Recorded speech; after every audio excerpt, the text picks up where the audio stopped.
Sanibona, phinde nibingelele nje futhi namhlanje ngale thuba ngamzuza ngaleli hora. Simbonge omkhulu, wesabekayo, babazekayo, ingcwele, ise weNkosi yethu uJesu, umnikazi womhlaba, umnikazi wemvelo, umnikazi womuntu, umnikazi womphefumulo, umnikazi wenyama, umnikazi wamehlo, umnikazi wey'ndlebe, umnikazi welanga, umnikazi wenyanga, umnikazi wakho konke, ngoba konke kwavela ngaye. Ngoba ngaphandle kwakhe akwenzekanga lutho, ngoba ngaphandle kwakhe akukho lutho. Imagine uzothi emzini wakho noma kwakho kungenziwa into ethandwa uwena. Uthanda ukuthi kuhlezi kuklini kodwa iy'ngane zakho zihlezi yingcolisa njalo ngaso sonke isikhathi. Uthanda ukuthi kuhlezi ekhona amanzi noma kuhlezi kukhona ukudla kodwa kuphele bangacabangi nokuthi baphinde bapheke okunye. Uthanda ukuthi kuhlezi yonke into kunokuthula kodwa kuhlezi njalo kunokuxokozela kunalokhu okuthandayo. Ngelinye ilanga uhlezi uhamba ukudele konke, ukudele bonke, ukudele zonke izinto ngenxa yokuthi kwenzeka lento ongayithandi njalo ngaso sonke isikhathi. Singabantu sinama-preferences bantu baNkulunkulu.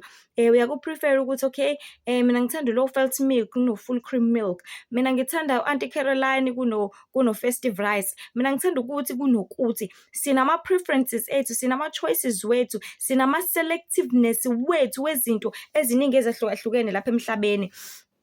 Ngenxa yendalo yethu, cause ekudalweni kwethu asidalelwanga ukuthi sibekezelele nanoma yini, sitholelethe nanoma yini, sivuke, senze nanoma yini kahle kahle, ngoba sidalelwe ukuthi sihambe ngomthetho, ngoba umdala wethu uNkulunkulu ongumnini mandla wonke uNkulunkulu wani womthetho. Athi mewushaya u-5, athi mewushaya umthetho, ethanda ukuthi kwenziwe kanjalo. Njengomzali ekhaya, ubaba, akekho ubaba othanda ukuthi emzini wakhe kwenzeke isinoma kanjani. Akekho umuntu othanda ukuthi kuphile noma yiphi impilo, kodwa uyawushaya umthetho. Lalelani la ekhaya after 6 nje akho umuntu engimfune ngaphandle kwegceke. Lalelani la ekhaya akho ngane yami yaphuza utshwala. Lalelani la ekhaya akho ngane yami yabhema yafeba yenze zonke lezi zinto. Ngomthetho awushayayo ubaba, ushayela ukuthi bonke abantwana bakhe bavikeleke, bonke abantwana bakhe babe sebukhoneni bakhe, khona ezokwazi ukuthi njalo ababone ebona impumelelo yayo nokukhula kwabo, ukuze beyothaba ngelinye ilanga. Ngoba akekho umzali ojabulayo ngengane yakhe uma ihamba empilweni noma yenza izinto ezi-wrong ezogcina ziyibulala ngelinye ilanga. Akekho umzali othokozayo mebona ingane yakhe ishintsha ibe yiphara. Akekho umzali othokozayo mebona ingane yakhe iphuza ngokunamandla. Akekho umzali othokozayo, kodwa sekwaphila impilo yokuthi kutholelethe konke lokho. But bantu baNkulunkulu, engifisa ukusho namhlanje ukuthi umnikazi walo mhlaba lo esihleli kuwona uyakuvumela konke, akubuke nje konke okwenzakalayo, kepha uyazi ukuthi ngelinye ilanga uyowuclaim umhlaba wakhe. Uyazi ukuthi ngelinye ilanga uyobuza ukuthi nanenzani-ke emhlabeni wami. Ya, ngakunikeza impilo, ngakunikeza ithuba, ngakunikeza umndeni, ngakunikeza zonke izinto. Wenzani ngakho? Wena baba, ngakunikeza abantwana ukuthi ubafundise, ubashayele umthetho. Wenzani? Wavele wababuka. Wena mama, ngakunikeza ukuthi ube inhlokokazi, ufundise abantwana, ubakhulise, ushaye umthetho. Lo shawo ubaba wona ugcizelele ey'nganeni khona zizowenza. Wenzani ngalokho? Ngakubusisa ngemali, wenzani? Wanikela, wapha abampofu, wenzani ngalokho? Ngakubusisa ngekhaya, walinakekela, wenzani ngalokho? Ngakubusisa ngakho konke, ngakubusisa ngakho, wenzani ngakho? So bantu baNkulunkulu, kubalulekile ukuthi sazi ukuthi umnikazi womhlaba, uJehova umdali wamazulu nomhlaba, uyabuya uzolanda ibandla lakhe. Uyabuya umhlaba wakho uzowubuyisela endleleni ayethanda ukuthi ube ngayo. Uyabuya uzoqoqa lonke uvucu alilahle emlilweni, ebese athatha abangcwele abafake eparadise. So umbuzo uthi, wena ngempilo oyiphilayo uzilungiselela ukuthi uqoqwe naliphi? Uzilungiselela ukuthi uqoqwe nobani? Ngabe uzoba yile ngxenye le ebukeke uvucu lokulahlwa lapha emlilweni kanye noSathane? Noma uyile nhlobo le ebukeka ikhethekile, ithandekile, yenze okuhle okufanelekile, ethandekayo kuNkulunkulu, efanele kubona umbuso wezulu? Enye into bantu baNkulunkulu okubalulekile osemqomela sikwazi ukuthi lapha emhlabeni akuyi ngokuthi wena ucabanga kanjani, ufila kanjani, noma uzitshela kanjani, noma uzitshela ukuthini. Ngoba abantu abaningi bake bazitshela ukuthi hayi vele mina ngilungele, mina ngihluphe umuntu, mina ngokuthi nokuthi. Athi uNkulunkulu ukulunga kwemvelo kufana nezidwedwe ezibolile. Yazi ngobani? Ngoba ukulunga kokusaba abantu kungamesaba uNkulunkulu. Yes, ulungile, ingane ethulayo ehloniphayo, kodwa umuntu uma ezoshumayela lapha ekhaya kini uzothi we, inkinga umange kazavumi, we engeke ngiyasaba, we inkinga kukuthi ukulunga kwakho ku-useless. Uyathula impela, uyisi-aram bakithi, hawu Nkosi yami ave basiza abantu, ave ukuthi nokuthi, kodwa mekwathiwa nje uNkulunkulu, uthi phela uma wayethe hhayi inkolo la ekhaya sihlabela amaZulu ayikho nami into engayenza. Bantu baNkulunkulu, it's time manje ukuthi sivuke emaqandeni.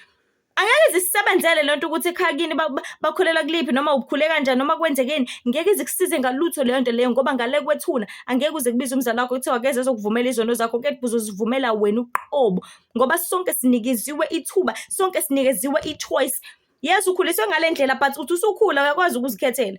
Yes, ukhuliswe uthi umzali wakho ngifuna ukuthi ube umhlengikazi mntanami, kodwa uma usukhula uyabona ukuthi ngeke ngize ngikwazi ukuthi ngiyenze leyo nto leyo. Yes, ukhuliswe ngale ndlela nangale ndlela but uma usukhulile uyazithathela indlela yakho oyithandayo obonayo ukuthi iyafitha nawe. Umbuzo manje ukuthi wena ulangazelela ini, ufisa ini, ngoba kukhona ukuphila okuphakade kanti futhi kukhona nokubhubha okuphakade. Kukhona okuhle kanti futhi kukhona nokubi, kwandile futhi kugcwele kona okusabalele lapha emhlabeni. So bantu baNkulunkulu, kubalulekile okusemqoka ezinkulu ezimnandi indaba zombuso wezulu. Uzithi bantu phendukani ngombuso wezulu usondele.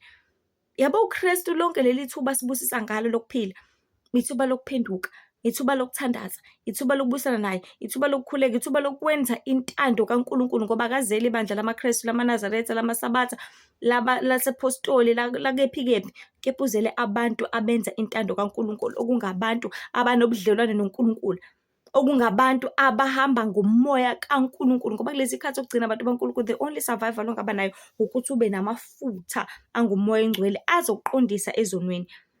Umsebenzi womoya engcwele uhamba indlela ende nendima ende kakhulu, ukukhumbuza izono zakho ukuthi hayibo namhlanje ukhumbula uhlebile, uthi uma usukhuleka uthi hayibo Nkosi nxusa ungihawukela. Khumbula namhlanje uqamba amanga uthi Nkosi nxusa ungihawukela. Umsebenzi womoya engcwele intercede. Uwona ukwazi ukukhumbuza ukuthi komba ukuthi khona umzalwane kumele simkhulekele. Uthi uma ukhuleka ukukhumbula ukuthi hayibo umzalwane ukuthi, because umoya engcwele it's like ulibele ethi khumbula.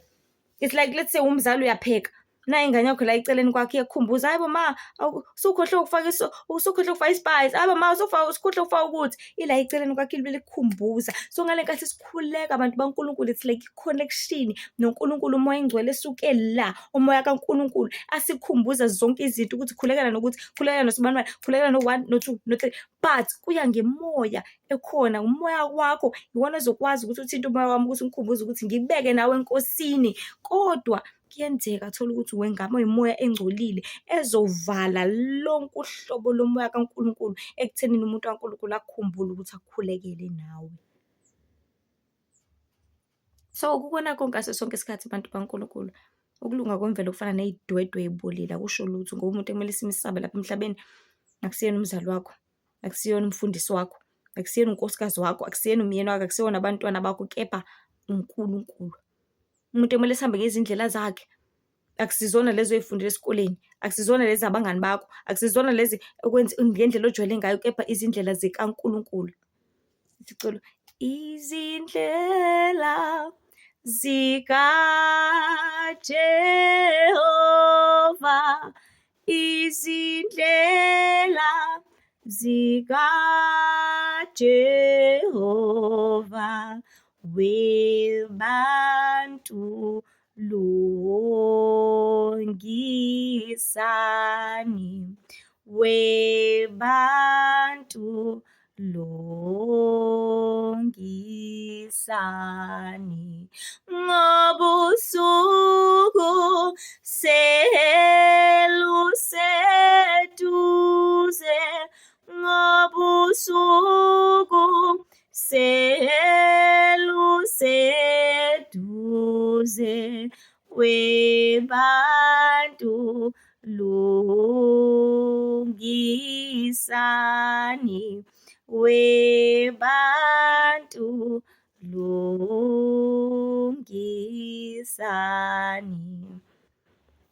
Lesi sikhathi sibusiswe ngaso sokuphila, isikhathi sokulungisa abantu baNkulunkulu. Akuwona umdlalo, uJesu uyabuya. Akusiwona amahlaya, uKristu useduzane. Ngike ngalalela nje umfowethu nje namhlanje, ubhuti Mduduzi, wathi wabona isibonakaliso uKristu embukisa isikhathi. Wathi uyafuna ukubona sekusele isikhathi singakanani ukuthi ngibuye emhlabeni? Wathi yebo ngiyafuna. Wathi memtshengisa wathi angiboni lutho, wathi ngoba asisekho. Ngiyaphinda ngithi asisekho. Yikho nje kamanje asengamele sidlale. Akusamele silwe sibuyele emuva libe ushona le nale, cha. That is why encwadini yesambulo ethi ongalungile ahlale njalo engalungile, ongcolile engcolise njalo, kodwa ongcwele makazingcwelise njalo. Ngoba bheka ngiyeza masinyane nomvuzo wami unami ukumnika yilowo naloyo njengokomsebenzi wakhe. Ngelinye ilanga imisebenzi yakhe iyokulandela. Ngale kwethuna imisebenzi yakho uya kuyona njengoba injalo. Yabona le mpilo eyiphila lapha emhlabeni, exactly uzobe uphila yona nangale kwethuna. Konke okwenzayo lapha emhlabeni exactly okomiliswa ngakho ngale kwethuna. Umbuzo uthi uphila mpiloni, umbuzo uthi wenzani, umbuzo uthi libele uthi hayi phela mina ngilungile. Khona abasho njalo bathi ngoba ngilungile shuthi ngifanele ukuthi ngibone umbuso wezulu. Usho bani? Ulunge kuphi? Usaba bani? Mawulungile saba uNkulunkulu. Mawunenhliziyo enhle saba uNkulunkulu. Kepha mawuzothi nenhliziyo enhle kodwa uNkulunkulu ungamsaba unganendaba naye, mawusuku lokukhonza unendaba uzenzela izinto zakho, phela sihlonipha amadlozi sihlonipha ubani, kuyisidwede esibolile konke lokho phambi kaNkulunkulu. Kuyisidwede esibolile angeke aze asenze lutho kepha uzosilahla njengoba ubaba uJeremiya laphayana kuJeremiya 13. Ibhande lelinele. Wathi uNkulunkulu ahamba uligqibela laphayana emfuleni endaweni yase-Efrate. Wathi eseqedile ukuwugqibela wasehamba eyolanda futhi.